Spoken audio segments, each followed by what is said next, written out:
Hello and welcome to Algebra 1. My name is Mr. Bill Pham and I will be your instructor for this class. In this first video, I will guide you through the expectation as well as some tips for you to succeed in this class. A little bit about myself, I'm a molecular biologist and chemist. If you wonder what molecular biologists and chemists are, I suggest you to take a biology and chemistry class with me. But pretty much it's about the study of living organisms and matters and its change. I also study and specialize in the field called microbiology. So micro means small, very small. Biology, study of living organisms. So microbiology is the study of very small organisms that can only be seen under a microscope, or even too small that can be seen in a microscope. Usually these microbes, such as bacteria and viruses, are very important in industry, economics, and public health. I am also a researcher in sociology. I study a systematic study of society, biomedical sciences, and public health. And I combine these subjects, disciplines together to hopefully contribute to the public health scene in Vietnam. So I also carry research in pedagogy and teaching practices in STEM education. And this video, the series video after this, is actually one of the projects that I'm doing. And throughout the semester, you know why. I'm interested in listening to music, dining out food. Who doesn't? Swimming and going to museums. I also teach courses in biology, chemistry, Algebra 1, 2, pre-calculus, calculus, and geometry. So, with my scientific background, I would tell you that the approach for this class will be more about applying mathematics. So I would like to integrate and demonstrate you that how to use math into problem solving and how to use math to solve other issues in sciences such as biology, chemistry, computer science, and so on and so forth. So that hopefully you will get an idea of why you want to study math. Because unfortunately more and more people are really afraid of math for some reasons.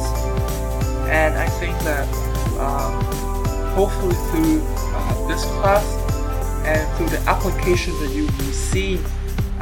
you will see throughout the semester, you will have a different opinion, and hopefully you will like math like I am. Okay. So what you must have a textbook. It's Algebra 1 Common Core by Prentice Hall, the version in 2015. Please make sure that you have the correct version. And the picture of the textbook is here.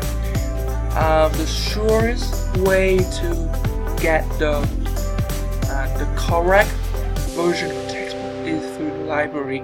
You can inquire this in the library. You can also buy back the textbook from previous students, but make sure that you have this,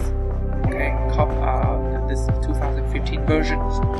We will have about 12 chapters, and there are 37 weeks of instruction, both semesters.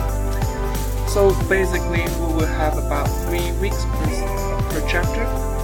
Although, depending on the progress of the class, I will reserve the right to change the schedule. Usually My previous semester, usually we went with 1 week per chapter, but this year we will change a little bit, and approximately about 2 weeks or 3 weeks per chapter, depending on the importance and the skills that you master. Again, the idea is that the final goal for this class is for you to develop your critical thinking skills, your grasp of the concepts, and develop into problem solving.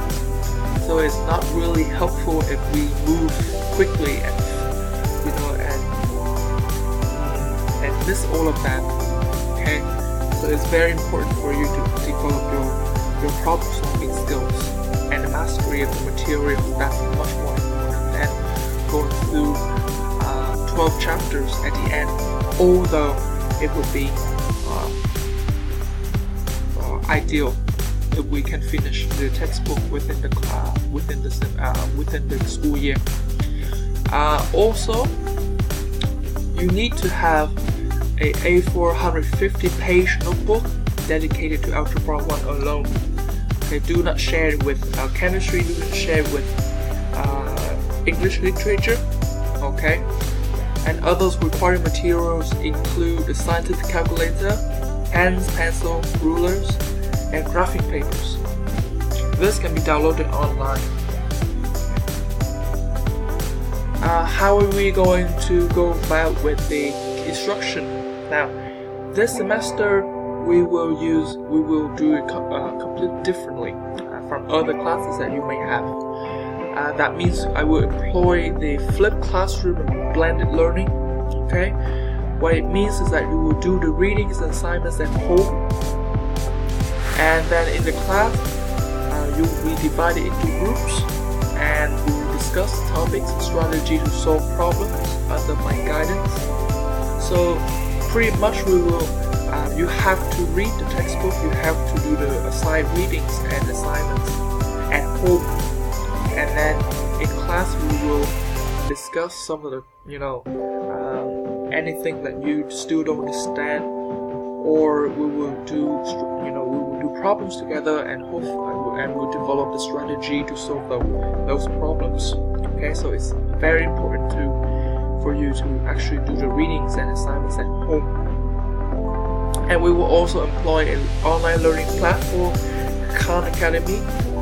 With Khan Academy, you can do a variety of things. First and foremost is that my tutorial videos, I will post it on my YouTube channel, so you have to subscribe to my YouTube channel, and then every new videos you will get an email notification for that. Okay, so basically my tutorial videos on YouTube will be will go very closely with the textbook. Okay, so I will discuss a lot of examples. I will work through the examples with you, the examples in the textbook, the problems in the textbook, so that you will read the textbook at home, but then also you will have the guidance from me. And then there will be Khan Academy videos, okay, the extra sources for you to broaden your understanding, or some examples that I don't give in class or in my YouTube videos. You can also do some extra work there at Khan Academy. You also do practices on Khan Academy slides, including the SAT practices, problem sets in the textbook, and also extra problem sets assigned later when appropriate. How about the grading? There will be group works, of course, and group projects. So the completion of group work, group projects, online assignments, weekly quizzes, and chapter tests, will be counted for 60%. And then the 40% would be, we will have one midterm and one final exam, and the midterm and the final exam will be cumulative, and we will count it for 40%. Frequent lateness and absences, lose 10% on the total grade. Okay, so that means 1 letter grade. Now what happens is that if you got a B for this class, and then if you frequently late for the class or absences, it will go from B to C. Okay, and be careful of that. Okay, so I don't really want to deduct the points from you, but my previous experience have shown that the more the more classes you skip or absences will also affect a lot about your grade. So this is the incentive for you to participate and attend classes. Late submission will not be accepted, and you get a 0 for that late assignment. Okay, I have a big class, and I also have to go through with a lot of gradings and other duties as well. So please help me. Okay, do the assignment, submit the assignments on time. Otherwise, you won't be, your late assignment won't be accepted. Also, plagiarism and academic dishonesty. I will discuss this later in class, but basically, I expect the highest standard and integrity from you. That means, although you will do a lot of group work, the assignments and your work has to be your own original work. Okay, copying from answer from friends will be counted as plagiarism, and also you will immediately get a 0 for the assignments, and then if you repeat, you will risk failing the course. Okay, so I will distribute and discuss a list of practices that will be counted as plagiarism, and we will discuss how are you going to avoid plagiarism while doing group work and group projects. Okay, and any extra help, I'm available after school from 3 to 4:30 p.m. in my classroom every day. You're welcome to come to see me and ask questions about the materials. However, I encourage you to ask questions in class and utilize the classroom discussion as much as possible, because your question will also be, it would be suitable and used for the class discussions. I have an email. You can email me to make appointments. Okay. You can also ask your friends in groups for assistance. The idea of having a group is that I will pick and select, some good students, and that I will guarantee and try my best to have at least 1 or 2 strong students in the group, so that you can utilize their help as well. So ask your friends in groups for assistance. Besides that, you can go back again on the Khan Academy, online lectures, work examples to see, okay, and to review. Basically, the contents are very straightforward, okay, and as long as you can do and understand the work examples, you can do most of the assignments in the textbook. Okay, although some assignments will require a little bit critical thinking, a little bit of systematic review and connecting other learned concepts, so it will require you a little bit of thinking, but do your best to do that. Okay, think before you ask for assistance, because that also that is an opportunity for you to develop your critical thinking process. Okay, if you have any questions, let me know, email me, or ask in the class. That's the best way, and I hope we will have a good semester together. See you in class.